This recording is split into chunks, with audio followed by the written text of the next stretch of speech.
আসসালামু আলাইকুম প্রিয় শিক্ষার্থী বন্ধু, অনলাইন ক্লাসে তোমাদের স্বাগতম। আমি পলিরানী দাস, সহকারী শিক্ষক, সামাজিক বিজ্ঞান, হরিণা বাগবাটি উচ্চ বিদ্যালয়, বাগবাটি, সিরাজগঞ্জ। আমি আজ তোমাদের দশম শ্রেণীর ভূগোল ও পরিবেশ সম্পর্কে আলোচনা করব। তোমরা সবাই খাতা এবং বই তোমাদের সামনে নাও। প্রিয় শিক্ষার্থী বিন্দু, দেখো তোমাদের বইয়ে দ্বাদশ অধ্যায়ে আছে বাংলাদেশের যোগাযোগ ব্যবস্থা ও বাণিজ্য। বাংলাদেশের যোগাযোগ ব্যবস্থা ও বাণিজ্য সম্পর্কে আমি আজ আলোচনা করব।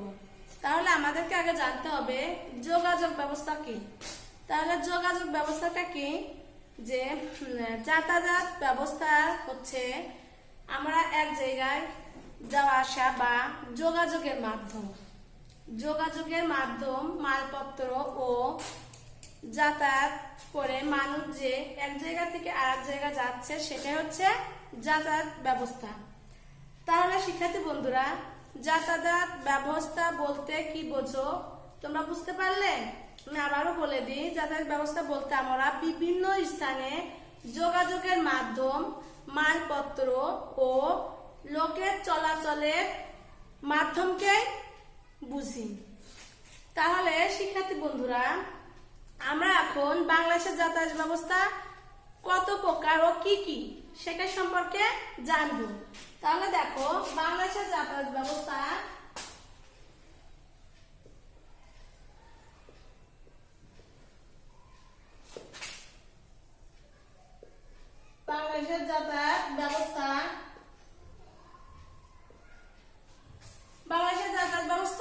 তিন ভাবে ভাগ করা যায়, যেমন স্থলপথ, জলপথ ও আকাশপথ। তাহলে দেখো, বাংলাদেশ যাতায়াত ব্যবস্থা কত প্রকার? তিন প্রকার।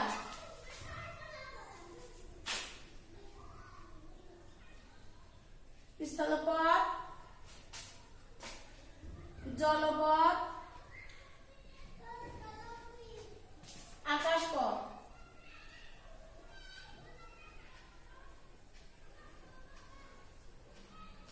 তাহলে দেখো শিক্ষার্থী বন্ধুরা, তাহলে স্থলপথকে আবার দুইটি ভাগে ভাগ করা হয়েছে। স্থলপথকে কয়টি ভাগে ভাগ করা হয়েছে? দুইটি ভাগে, যেমন সড়ক পথ ও রেলপথ। স্থলপথকে আবার দুইটি ভাগে ভাগ করা হয়েছে, এক সড়ক পথ, দুই রেলপথ।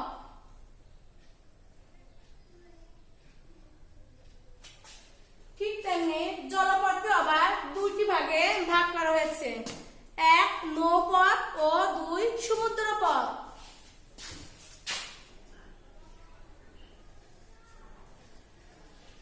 এক আছে নৌপথ,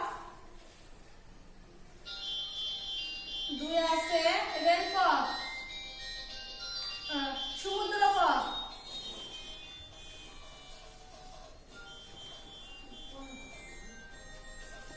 তাহলে দেখো, এই সড়ক পথকে আবার তিনটি ভাগে ভাগ করা হয়েছে, যেমন জাতীয় সড়ক পথ, আঞ্চলিক সড়ক পথ ও কাঁচা সড়ক পথ।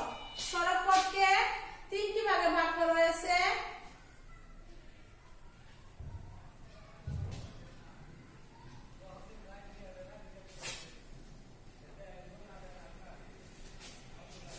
জাতীয় সড়ক পথ,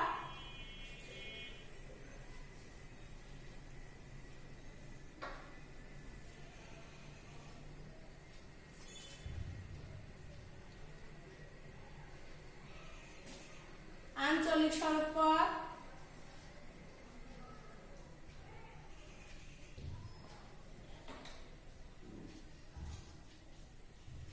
তিনে আছে কাঁচা সড়ক পথ।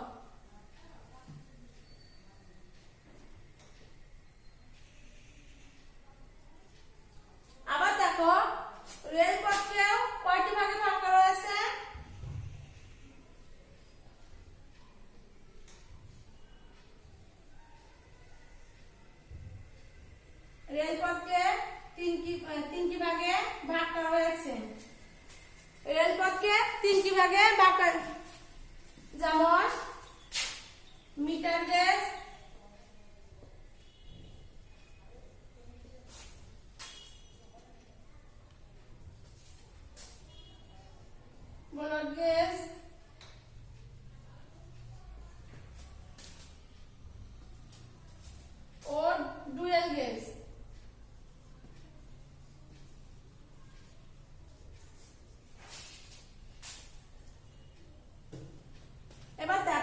শিক্ষার্থী বন্ধুরা,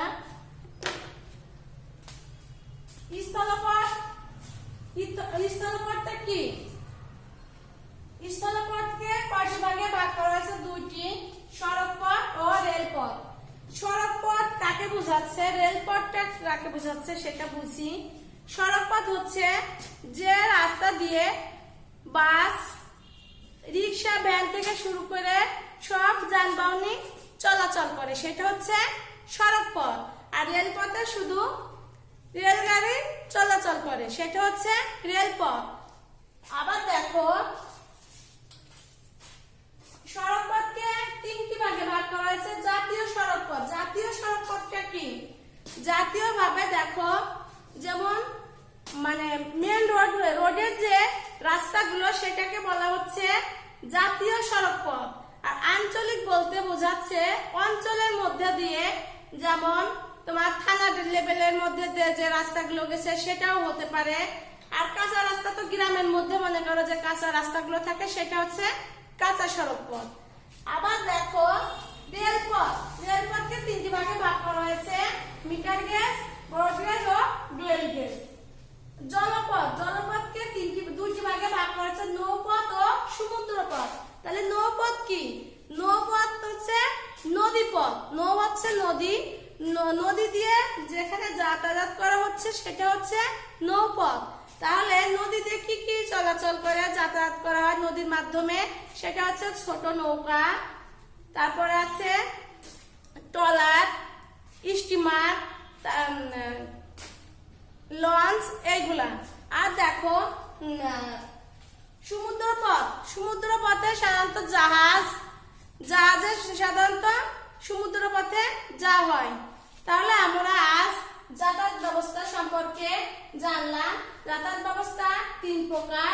যাতায়াত ব্যবস্থা স্থলপথ, জলপথ, আকাশপথ। দেখো আকাশপথ সম্পর্কে, আকাশপথে কোনো শ্রেণী বিভাগ নেই।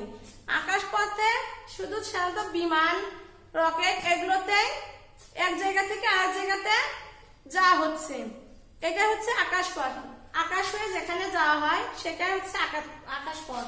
তাহলে শিক্ষার্থী বন্ধুরা, আমরা আজকে কি কি সম্পর্কে জানলাম? যে যাতায়াত ব্যবস্থা কাকে বলে, কত প্রকার, কি কি, এবং সে সম্পর্কে সংক্ষিপ্ত আলোচনা জানলাম। তোমাদের বাড়িতে এটা সম্পর্কে ভালোভাবে জানবা এবং তোমার পরবর্তী ক্লাসে তোমাদের যে সম্পর্কে জানবো সেটা হচ্ছে কোথায় কোথায় সমুদ্রপথ বা রেলপথ গড়ে ওঠে, সেই সম্পর্কে তোমাদের সঙ্গে আলোচনা করব।